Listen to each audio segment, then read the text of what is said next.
अभी हम जो है अब सेल और बैटरी के बारे में अध्ययन करते हैं।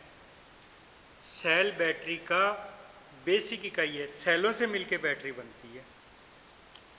प्राइमरी सेल हम उनको कहते हैं जिनको हम एक बार काम में लेके फेंक देते हैं, दोबारा काम में नहीं लेते।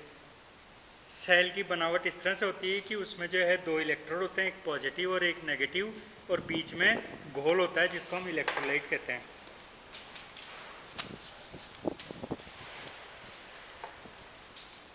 विभिन्न प्रकार के सेल होते हैं। बटन सेल होते हैं, कार्बन जिंक सेल होते हैं। सेलों को जब हम इस तरह से जोड़ लेते हैं उसको हम कहते हैं श्रेणीक्रम, और सबके प्लस प्लस एक जगह, माइनस माइनस एक जगह, तो उसे हम कहते हैं समानांतर क्रम। समानांतर क्रम में वोल्टेज वही रहता है परंतु धारा बढ़ जाती है। श्रेणी क्रम में धारा वही रहती है परंतु वोल्टेज बढ़ जाता है। और एक से अधिक सेल श्रेणी क्रम या समानांतर क्रम में जुड़ जाता है तो उसे हम बैटरी बोलते हैं। सेकेंडरी सेल उसे हम कहते हैं जिसको हम रिचार्ज कर सकते हैं, उसको हम सेकेंडरी सेल कहते हैं। जिस सेल को हम रिचार्ज कर सकते हैं उसको हम सेकेंडरी सेल कहते हैं।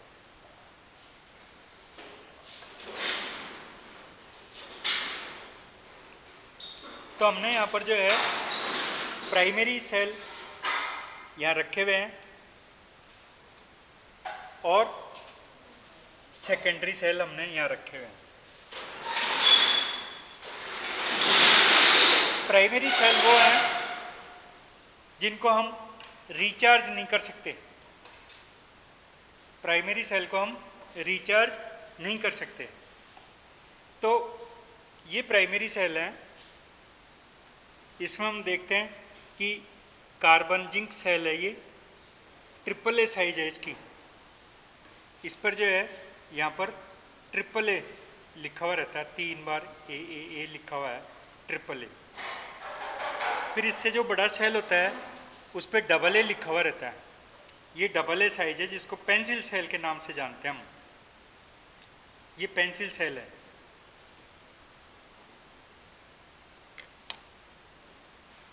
फिर इसके बाद में टाइप सी, पेंसिल सेल के बाद में जो सेल आता है, डबल ए वाला जो सेल है, उसके बाद में टाइप सी वाला सेल आता है, और टाइप सी के बाद में टाइप डी सेल आता है। ये टाइप डी सेल है। तो ये टाइप डी है, इससे छोटा सेल टाइप सी है, उससे छोटा सेल डबल ए है, और उससे छोटा साइज जो है वो ट्रिपल ए है। तो इस तरह से जो है ये सेल है। फिर इसके बाद में ये बटन सेल है। ये जो है बटन सेल है, और इससे बड़ा सेल जो आता है कोट के बटन जितना, उसको हम कॉइन सेल बोलते हैं। सिक्का जो होता है ना, 50 का सिक्का जो होता है, इसलिए हम उसको कॉइन सेल बोलते हैं। ये बैटरी है, कार्बन जिंक की बैटरी है, 12 वोल्ट की बैटरी है। ये दिखने में ये एक सेल की तरह दिखाई दे रही है परंतु ये 12 वोल्ट की बैटरी है जो मोटरसाइकिल और 2 व्हीलर के रिमोट कंट्रोल में लगती है। ये कार्बन जिंक की बैटरी 9 वोल्ट की, जो कि मल्टीमीटर और इत्यादि में लगती है। 6F22 इसका नंबर है। इनको हम एक बार काम में लेने के बाद में फेंक देते हैं। सेकेंडरी सेल या बैटरी वो होती हैं जिनको हम बार बार रिचार्ज कर सकते हैं। तो यहाँ जो है ये निकिल कैडमियम सेल है, रिचार्जेबल है। इसका वोल्टेज 1.2 है और इसकी कैपेसिटी 700 मिली एम्पियर ओवर है। 700 मिली एम्पियर ओवर जो है यहाँ पर लिखा हुआ है, nickel cadmium 700 milliampere over इसकी कैपेसिटी है। फिर इसके बाद में टाइप सी वाला सेल है निकिल कैडमियम, और इसकी कैपेसिटी 2500 मिली एम्पियर ओवर है। 1.2 वोल्ट जो है इसका एक सेल का वोल्टेज है। फिर 1.2 वोल्ट की निकिल कैडमियम बैटरी जो है उनका 3 को श्रेणीक्रम में जोड़ के 3.6 वोल्ट का बना लिया गया है, और इसकी करंट कैरिंग कैपेसिटी जो है 300 मिली एम्पियर ओवर है। यहाँ इस पर जो है इसकी कैपेसिटी लिखी हुई है 3.6 वोल्ट 300 मिली एम्पियर ओवर। इसी तरीके से कंप्यूटर में या सीपीयू में या सीएनसी मशीन या पीएलसी मशीन में जो है मेमोरी होल्ड करने के लिए हम सेल लगाते हैं। रिचार्जेबल सेल है ये, 3.6 वोल्ट और 60 मिली एम्पियर ओवर जो है इस पर लिखा हुआ रहता है। 3.6 वोल्ट और 60 मिली एम्पियर ओवर यहाँ इस पर लिखा हुआ रहता है। तो ये बैटरी है, क्योंकि इसमें 3 सेल लगे हुए हैं। फिर ये सील्ड लेड एसिड बैटरी है। इसमें हमें पानी भरने की आवश्यकता नहीं पड़ती, इसलिए इसको सील्ड लेड एसिड बैटरी बोलते हैं। 6 वोल्ट की बैटरी है और इसकी कैपेसिटी 4.5 एम्पियर ओवर है इसकी कैपेसिटी। इस पे लिखा हुआ है रिसाइकिल करना है और इसे कभी भी डस्टबिन में नहीं फेंकना, क्योंकि इसमें लेड मिला हुआ रहता है। जब हम इसको काट के खोलते हैं तो इसमें 3 सेल है, अलग अलग कंटेनर है यहाँ पर। पहला कंटेनर, दूसरा कंटेनर, तीसरा कंटेनर। और इसमें जो है पॉजिटिव और नेगेटिव प्लेटें जो है ये जो है सेल कनेक्टर हैं। यहाँ 2 सेल कनेक्टर है, यहाँ भी सेल कनेक्टर सेल, ये आपस में एक दूसरे से जुड़ के बैटरी बन जाती है। तो इस तरह से जो है ये 6 वोल्ट की बैटरी है। इसके पश्चात जो है ये जो है हैवी ड्यूटी बैटरी है, जो इन्वर्टर में काम में लेते हैं हम। 120 एम्पियर ओवर की बैटरी है ये। इसमें माइनस का टर्मिनल है और प्लस का टर्मिनल है, और ये इसके प्लग है। 6 सेल हैं इसमें, यहाँ आपको पार्टीशन दिखाई दे रहे हैं। और इसके अंदर इलेक्ट्रोलाइट भरा हुआ रहता है। इन रिचार्जेबल बैटरी को चार्ज करने के लिए बैटरी चार्जर होते हैं।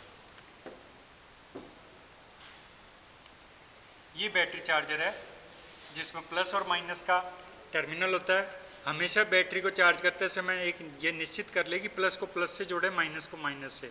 यदि हम रिवर्स कनेक्शन जोड़ देंगे तो बैटरी खत्म हो जाएगी, चार्जर भी खत्म हो जाएगा। ये करंट कंट्रोल करने के लिए नॉब है। और ये कितने सेल की बैटरी है, 12 वोल्ट, 24 वोल्ट, 36 वोल्ट, 48 वोल्ट जो है, यहाँ से हम कि किस प्रकार की हमारी बैटरी है वो सिलेक्ट करते हैं। और एम्पियर ओवर के हिसाब से हम एम्पियर को सेट करते हैं। अगर अधिक करंट जाएगा बैटरी में तो बैटरी खराब हो सकती है। इसी तरीके से ये भी जो है एक बैटरी चार्जर है, जिसमें प्लस का इलेक्ट्रोड लाल रंग में है, माइनस का इलेक्ट्रोड है। और 12 और 24 वोल्ट दो ही इसमें वोल्टेज की बैटरी हम चार्ज कर सकते हैं। करंट को एडजस्ट करने के लिए यहाँ पर नॉब दिया हुआ है, जिससे हम करंट एडजस्ट कर सकते हैं।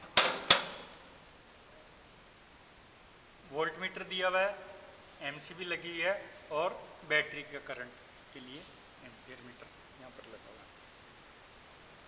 ये हाइड्रोमीटर कहलाता है। हाइड्रोमीटर में यहाँ पर जो है इसके अंदर एक कांच का एक और जो है हवा भरा हुआ है, और वजन इसमें नीचे वजन लगा हुआ है। ग्लास की ट्यूब है और ये रबड़ का बल्ब है, और इसके आगे नोजल है रबड़ का। इसमें यह कलर और घनत्व लिखा हुआ रहता है, इसका स्पेसिफिक ग्रेविटी लिखी हुई रहती है। 1100, 1150, 1200, 1250 और 1300। 1300 जहाँ लिखी हुई है वहाँ हरा रंग है, 1250 पर जो है बैंगनी रंग है, और 1200 पर लाल है, 1150 पर नीला है, और 1100 पर पीला रंग है।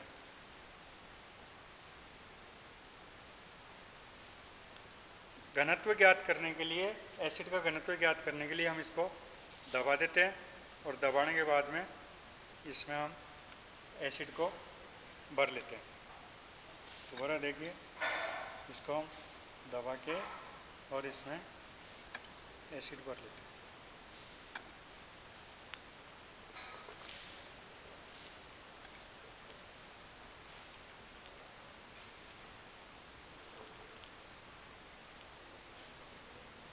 एसिड आ नहीं था इसमें,